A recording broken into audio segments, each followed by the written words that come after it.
there is a weird pressure of doing it in front of an audience, but then, like I said, doing it with live capital versus what you're seeing on YouTube, which is a bunch of idiots trading sim on a firm that won't be named and, you know, just making money through affiliate revenue. That's not what you're seeing here. And you're never going to see that form from me.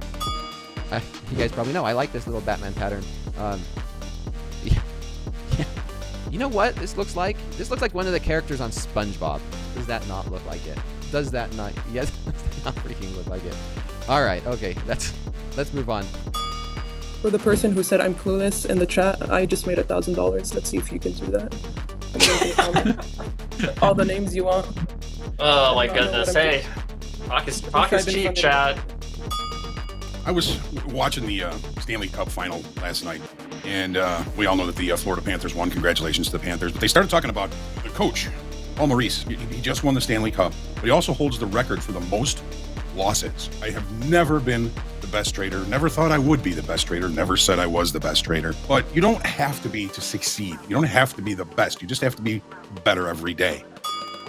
Yeah, it is gonna blast like what you're there thinking. and shred. Well, I feel like we should just be adding here, Andre. We're flat. We're flat. We're flat. We're flat. We closed out. We closed out. Andre, salad hands. Andre, get some salad dressing for some moisturizer on those babies. You guys are worse.